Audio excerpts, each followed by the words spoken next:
Hola, muy buenas a todas y todos, bienvenidos, bienvenidas una vez más al canal. En esta ocasión, como veis, con la pertinente decoración navideña, con la estrella roja presidiendo el árbol, no traigo un vídeo creado ex profeso para formar parte de este canal, sino que lo que traigo es la grabación, por supuesto con el permiso de los organizadores, de mi participación en el Congreso Crítica del Derecho, que se organizó muy recientemente con sede en Perú, pero con muchas intervenciones online, virtuales.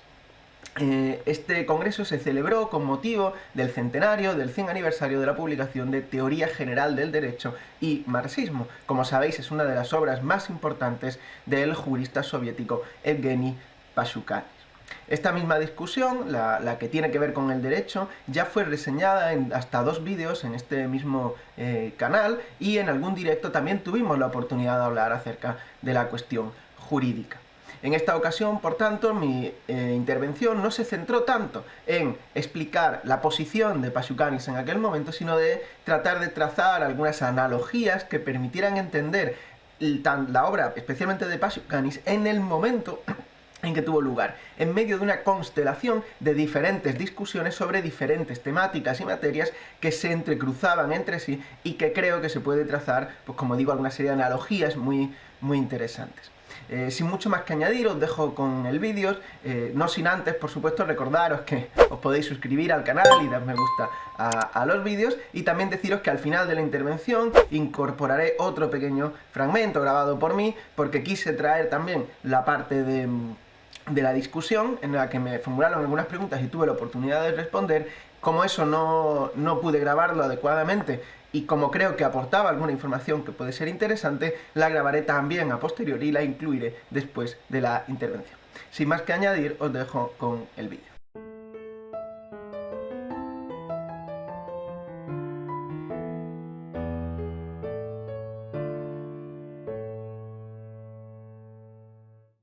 En primer lugar, y creo que estas cosas son protocolarias, pero en este caso, pues además de ser protocolario, es de razón, es de justicia, agradecer no solo la invitación, sino agradecer y en dar la enhorabuena a los organizadores por la iniciativa. He tenido el dudoso placer de estar detrás de muchas organizaciones de eventos, la mayoría menos interesante que este, y sé lo que cuesta y más sobre un tema tan específico, ¿no? Que estamos en el centenario del aniversario de Lenin.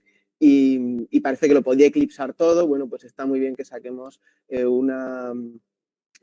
un rato, ¿no? Unos días, aunque sea, para discutir sobre esas otras obras que a veces pasan desapercibidas, pero que son absolutamente fundamentales, y este es uno de los casos, ¿no? El caso de la obra de Pashukanis. Cuando me comentaron la oportunidad de participar en este evento, me costó mucho qué os iba a trasladar, ¿no?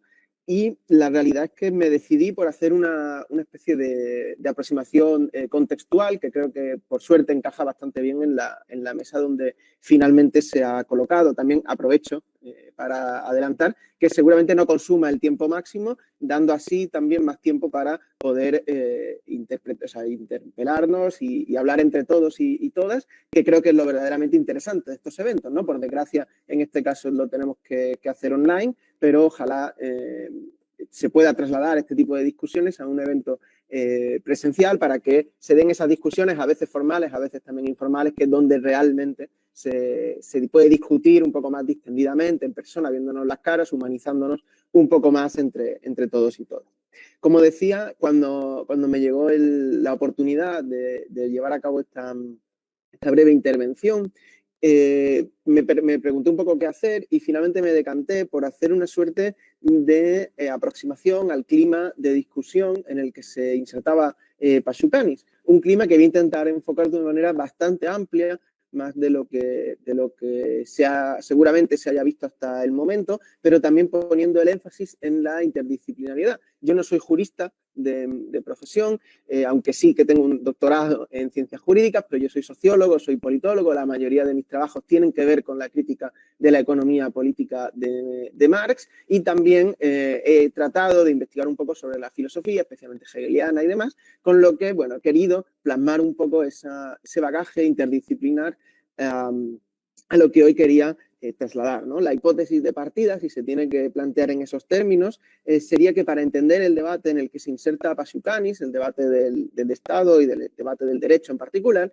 no es fácil o no sería posible incluso sin entender el conjunto de debates que se están dando en esos momentos, en concreto en los años 20 y 30, en el contexto de la revolución soviética, ¿no? Un contexto que es extraordinariamente rico, ¿no? Es casi obligatorio para la mayoría de ámbitos de investigación, sobre todo si se le quiere dar una perspectiva marxista o inspirada en los trabajos de Marx, prestar atención a este periodo, pues como digo, fue una efervescencia absoluta en un montón de ámbitos en los que aparecieron figuras muy destacadas, ¿no? Yo voy a plantear únicamente de cuatro ámbitos diferentes, siendo Pashukhani, por supuesto, uno de ellos, y ver qué aportaron en sus ámbitos y por qué esos debates en el seno de la Revolución Soviética deben enfocarse, o por lo menos pueden enfocarse conjuntamente, sacando, creo, conclusiones más o menos claras. Para ello también traeré a colación algunas suerte de anécdotas o de planteamientos muy específicos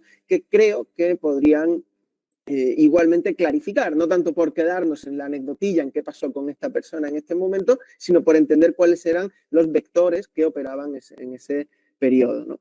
Como digo, estos cuatro autores que voy a traer a colación, seguramente muchos y muchas ya las conozcáis, pero bueno, son Isaac Rubin en el ámbito de la economía o de la crítica de la economía política, Voloshinov en el ámbito de la lingüística, Vygotsky en la psicología y, por supuesto, como no podía ser de otra manera, Pashukanis en el ámbito del derecho.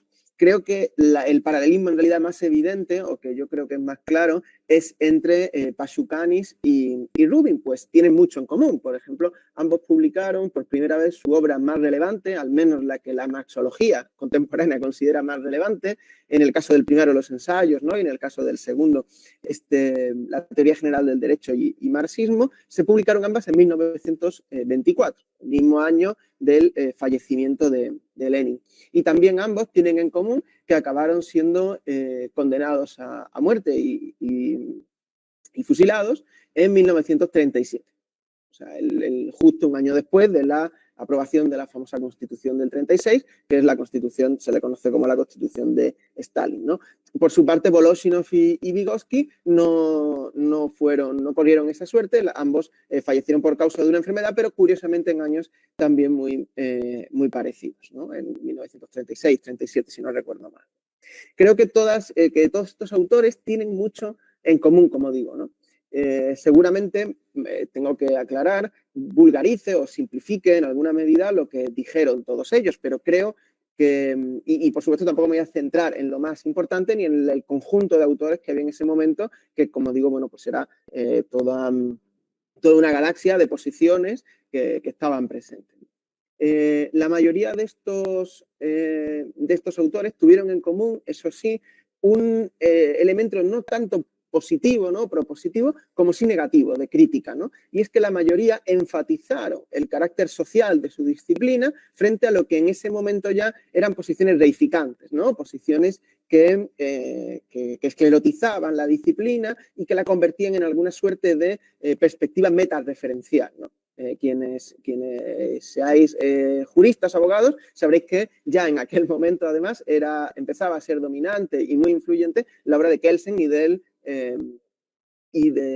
positivismo jurídico, ¿no? Que precisamente veía el derecho como una suerte de sistema cerrado sobre sí mismo, cuyo fundamento, bueno, pues al final es prácticamente despreciado en muy pocos párrafos comparado con el funcionamiento del sistema en sí mismo, ¿no? Digamos, se empiezan a poner en boga esas visiones que después el estructuralismo en gran medida rescató, de sistema, de estructura, que lo que no dejan de ser son totalidades cerradas sobre sí mismas.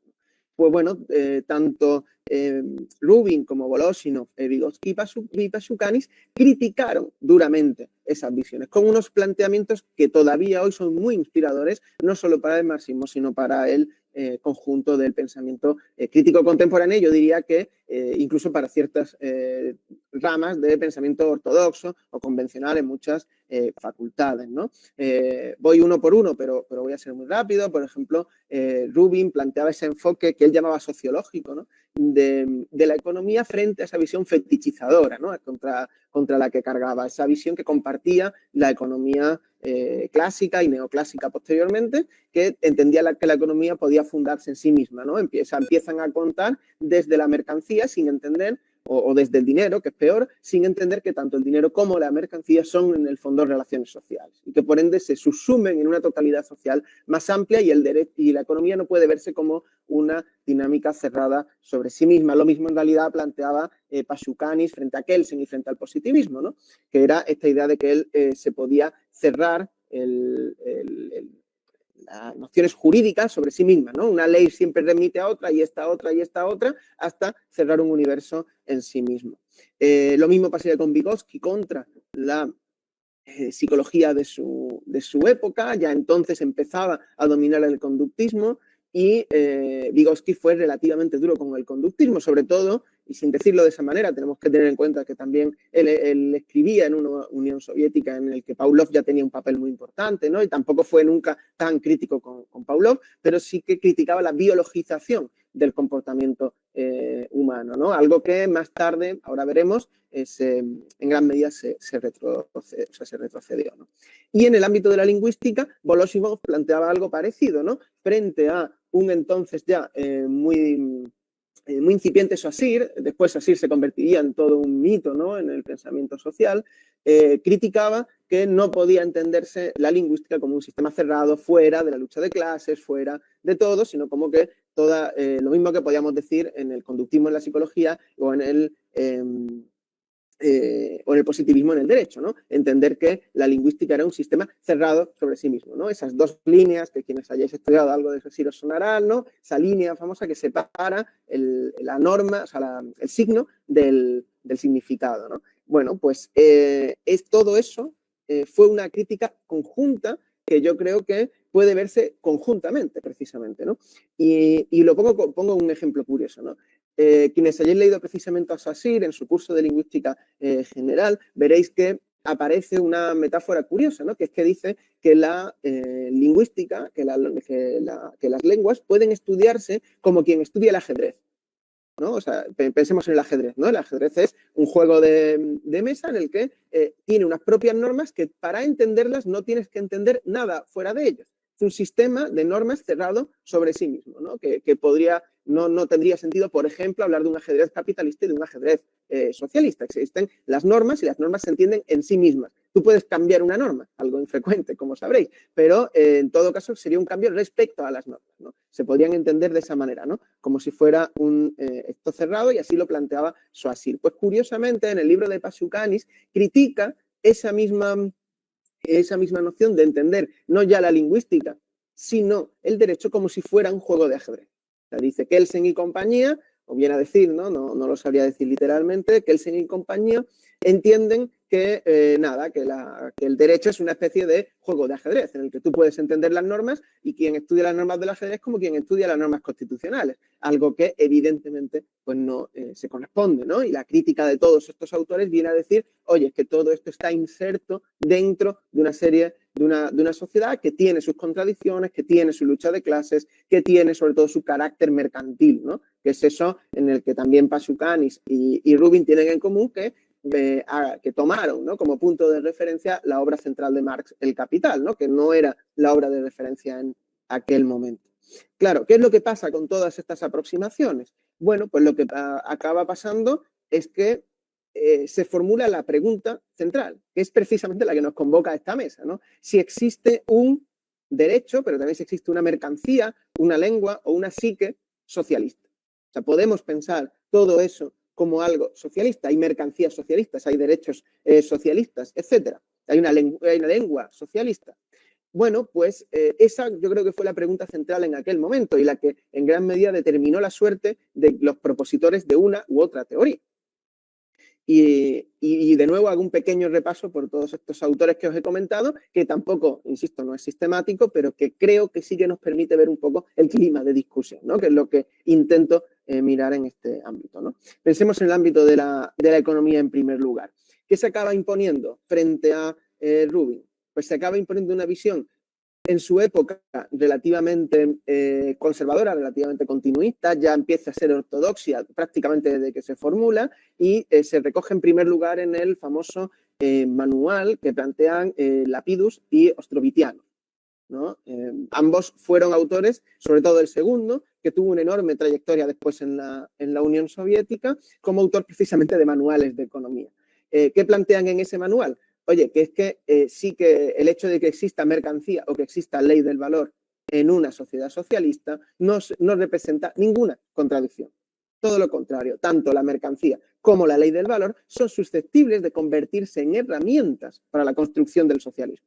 Fijaos el cambio, ¿no? O sea, respecto a Rubin, que planteaba, no, la existencia de mercancía implica la conciencia enajenada y por ende una conciencia capitalista, lo que vienen a plantear va a ser, tanto la mercancía es una ley, ¿no? La ley del valor, digamos, que puede utilizarse para desarrollar el capitalismo o para desarrollar el socialismo.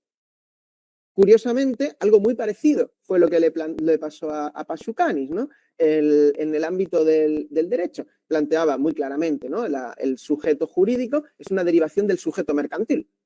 Ergo, la superación del sujeto mercantil eliminará el sujeto jurídico, ¿no? Esa visión que habéis comentado bien de la disolución, ¿no? del derecho, ¿no? De la extinción del derecho, si queremos usar los términos engelsianos.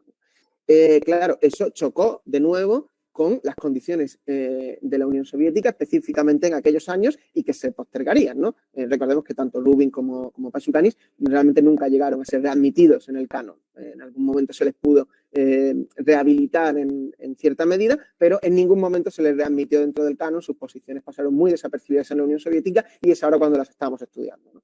¿Qué es lo que pasaba? Bueno, pues la revolución en auge reclamaba, o así se hizo ver, ¿no? Un uso del derecho y acabó prevaleciendo una visión que decía lo mismo que decían respecto a la ley del valor. Oye, es que el derecho es una herramienta que puede estar en manos de la burguesía para mantener la sociedad de clases o puede estar en manos del proletariado para acabar con la sociedad de clases expresando los intereses de la causa socialista y del Partido Comunista, ¿no? Curiosamente, eso mismo en la lingüística y en la psicología se saldó de otra manera, ¿no? Y tampoco es casualidad que tanto Voloshinov como Vygotsky se fueran menos hostiles hacia ellos y sus discípulos muchas veces continuaran desarrollando su trabajo en la propia Unión Soviética. ¿Qué es lo que pasó tanto en la lingüística como en la psicología? Bueno, pues que la salida no fue decir va a haber una psique o una lingüística socialista. Eso tenía poco sentido, porque entre otras cosas era muy evidente que tanto la lengua como la psique de los ciudadanos no experimentaron grandes transformaciones en los primeros años, ni en los años 20, ni en los años 30, ¿no? O no del calado que permitieran hablar de una psique socialista o que permitieran hablar de una lengua socialista. ¿Cómo se saldó aquello? Bueno, pues interviniendo, por ejemplo, el propio Stalin en la cuestión de la lingüística, que intervino ya posterior, ¿no? Después del debate. Diciendo, oye, es que todo lo contrario que Vygotsky, en realidad, la lingüística, en realidad, la lengua no es parte de una superestructura, es una suerte de elemento que estaba antes y que está en la sociedad socialista y que seguirá estando. No hay una lingüística socialista, ¿no? Entonces, descarta, digamos, deja de lado la posición de Voloshinov, pero tampoco genera una posición de régimen en ese sentido, ¿no? Y lo mismo en la psicología, acaba prevaleciendo un conductismo relativamente tradicional, en el que, bueno, pues se entiende que la psique humana es la psique humana, el ser humano es un ser histórico, eso desde luego, pero no tiene sentido hablar de una psique socialista, o no en el sentido psicológico, aunque sí que se pudiera hablar de un hombre nuevo socialista y todo eso que estaba bien presente en la literatura de la época, ¿no? Y ya después de haber hecho este pequeño repaso, para terminar voy a centrarme un poquito más ya en Pashukanis y qué es lo que pasó, ¿no? Como conclusión de este pequeño apartado, decir que la revolución en aquel periodo lo que reclamaba era, bueno, pues según como lo veamos, yo no voy a entrar en estas discusiones, creo que no es el momento, un periodo de degeneración para algunos o de necesidades inmanentes para otros, por la necesidad de protegerse, etcétera. La realidad es que la revolución, las instituciones revolucionarias acabaron imponiendo una visión en la que necesitaba reafirmar el elemento distintivo entre la propia Unión Soviética y el mundo capitalista. O sea, tenía que ratificarse incluso científicamente, y de hecho especialmente científicamente, que la Unión Soviética no era un Estado homologable a los estados capitalistas. Algo que resultaba relativamente difícil, ¿no? Porque en ambos existían mercancías y en ambos había normas jurídicas. Y sin embargo había que mantener la apariencia ideológica de que habiéndose superado el modo de producción capitalista y habiéndose entrado en el socialismo, ambas cosas, tanto las leyes como las mercancías, pasaban a jugar un papel distinto, eran otra cosa, formalmente semejantes, pero en contenido muy disímiles. Es lo que venían a ratificar una y otra vez los diferentes autores enmarcados en lo que después sería el canon que se distribuye a través de manuales que todavía hoy se pueden encontrar algunos, ¿no? Es en base a eso, como digo, que se creó la ortodoxia. ¿Qué es lo que pasó en concreto con Pasukanis? Se doy algunos detalles biográficos que creo que pueden ser llamativos. Bueno, pues como sabréis, finalmente acabó claudicando o rectificando, haciendo una autocrítica, como se planteaba también en la época, reconociendo, tanto en obras colectivas como en individuales, que pueden encontrarse, pues yo las he encontrado sobre todo en inglés, pero en castellano también se puede encontrar algunas, diciendo que todo lo que había planteado hasta ese momento se trataba de un error que había cometido y que en realidad no se podía analogar el derecho capitalista con otras formas anteriores de derecho precapitalistas, ni tampoco con las formas socialistas de derecho. O sea, no se podía extender la condición del derecho burgués a formas anteriores y a formas posteriores, diciendo que, bueno, pues había cometido ese gran error. Curiosamente, ese gran error era seguramente su mayor contribución al debate de la época, ¿no? Uno de los principales puntos de discusión con Stuka en su momento. Incluso después de esa rectificación, de esa autocrítica, el hostigamiento continuó. En el caso de Rubin, además, se desarrolló también por otros derroteros, porque estaba vinculado al entonces ya caído en desgracia Riazanov, ¿no? Pero en el caso de Pasukanis, el hostigamiento permaneció pues incólume, ¿no? Y se desarrollaron toda esa cantidad de críticas que se le hacían en aquel momento, como espía, saboteador, trotskista menchevique, etcétera, ¿no? Y, bueno, pues acabó siendo, como digo, ejecutado en 1937. ¿Qué prevaleció en la Unión Soviética de aquel momento? Pues fundamentalmente el gran teórico del Estado, sobre todo a partir de 1936, el gran teórico jurídico de aquel momento, ya se ha mencionado, fue Vyshinsky, con una aproximación bastante menos creativa que la de Pasukanis, y sin embargo que respondía muy bien a las necesidades de la Unión Soviética en aquel periodo, ¿no? Que lo que tenía que era que ratificar la condición socialista del derecho, ¿no? Pero no solo fue Vyshinsky el único que lo persiguió, ¿no? Otro que lo persiguió también fue Pavel Yudin.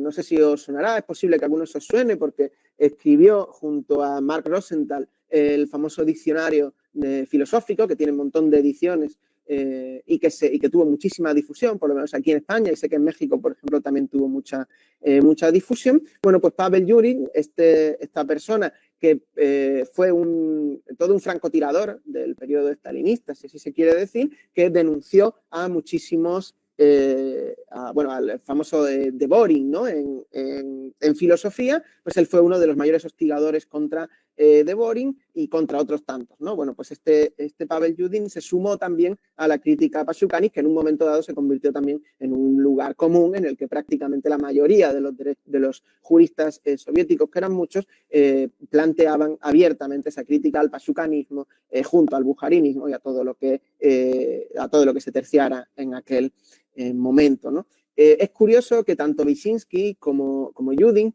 acabaran saliendo del ámbito académico y se centraran en el ámbito de la carrera diplomática.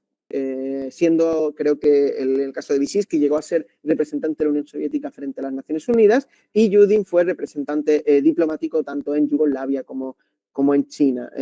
Como en China. Una anécdota curiosa que se cuenta de este Pavel Yudin que había denunciado a Pasukanis es que el propio Tito habló de él y en un momento dado, cuando le preguntaron lo que Tito, ¿no?, el presidente de Yugoslavia, dijo sobre Yudin, era que era el mejor filósofo entre los agentes del NKVD y el mejor agente del NKVD entre los filósofos, ¿no? Toda una visión muy descriptiva de lo que había sido este autor, ¿no? Bueno, pues se acabó capturando a Pachucani y se acabó siendo ejecutado, como digo, en 1937. Para terminar ya, y habiendo planteado, que creo que es un poco el núcleo de esta comunicación, de esta ponencia, simplemente plantear que, bueno, creo que todo ese momento respondía en gran medida a una pulsión destructiva, a una autodefensa, si se quiere, paranoide, de las condiciones de la Revolución Soviética que se estaban instituyendo ya en el primer y segundo plan quinquenal, y que hoy ya, desde luego, no operan. Hoy ya no estamos en ese momento y creo que es un buen momento para recuperar las aportaciones de Pachucanis, las aportaciones que hizo y que después se plantearían en teorías muy interesantes respecto de la teoría marxista del Estado. Pensemos, por ejemplo, en la teoría de la derivación, en un montón de otras discusiones que seguro se han abordado y se van a seguir abordando en este mismo congreso, pero que simplemente pues acabo como empecé, ¿no?, agradeciendo la iniciativa y la enhorabuena, y dando la enhorabuena por la creación de este evento, porque en unas condiciones como las de hoy, en el que la clase obrera se encuentra absolutamente desarmada, al menos en buena parte del mundo, sin referentes tan claros, con todos los problemas que pudiera tener, como el Partido Comunista Soviético o la Unión Soviética en general, volver a traer a la discusión autores como Pachucani representa más que un deseo, una obligación. Nada más y muchísimas gracias por la atención. Como comentaba en la introducción, después de la intervención de la ponencia, tuve la oportunidad de participar en un diálogo con los diferentes asistentes al evento, así como con quienes me habían acompañado en las intervenciones en la mesa en ese momento, que eran los académicos Luis Quintana y Andrés Castañón, a quienes les mando un saludo si lo ven, y les doy también la enhorabuena porque hicieron unas ponencias verdaderamente interesantes que creo que dieron lugar, que propiciaron un intercambio realmente interesante. A lo largo de ese intercambio, de esas conversaciones, surgieron algunos temas que creo que me dieron la oportunidad de contextualizar y de desarrollar un poquito más lo que traía preparado, ¿no? Pues formularon algunas preguntas y algunas críticas que creo que ayudaron a entender mejor lo que trataba de plantear. He recogido algunas de ellas y he querido incluirlas ahora, ¿no?, planteando, aunque sean diferido, qué elementos traje en esas sucesivas intervenciones que por un lado no pude grabar adecuadamente y por otro lado creo que no se entenderían bien descontextualizadas, ¿no? Simplemente recojo 3 puntos que me parecen interesantes. El primero fue, de alguna manera, romper una lanza también por el resto de la ciencia social soviética, que frecuentemente es caricaturizada fundamentalmente desde Occidente y particularmente desde el marxismo occidental, marxismo crítico, marxismo creador, como se quiera llamar, los diferentes corrientes que han sido, como digo, muy críticas con el marxismo soviético, normalmente hablando de él como el famoso Diamat, ¿no?, el acrónimo del materialismo dialéctico. Y creo que merece la pena estudiar y leer un poco acerca de esas experiencias, de esos planteamientos que realmente creo que trataban de formular una alternativa a la ciencia occidental. Últimamente estoy investigando sobre ese tema y la verdad que es bastante apasionante. Por supuesto que no se puede caer en una apología total y sin mesura de toda la ciencia social producida en la Unión Soviética, pero tampoco creo que sea adecuado caricaturizarla como una cosa totalmente rígida que no aportaba absolutamente nada, homogénea, etcétera, porque creo que no. Hubo experiencias muy interesantes y otras que lo fueron menos. En segundo lugar, quería rescatar también la importancia del derecho en los procesos de transformación. Eso ya lo hemos tratado en el canal, pero me parece interesante poner en valor también que, independientemente de la pregunta que se hace en la mesa, ¿no?, que se hacía en la mesa, que era si es posible un derecho socialista, creo que es una pregunta relativamente abstracta, que sin concretar qué queremos decir por derecho y sobre todo qué queremos decir por socialismo, no se entiende bien qué es lo que estamos discutiendo. Lo que sí creo, y creo que estoy bastante convencido de ello, es que el derecho juega un papel fundamental en los procesos revolucionarios y de transformación social.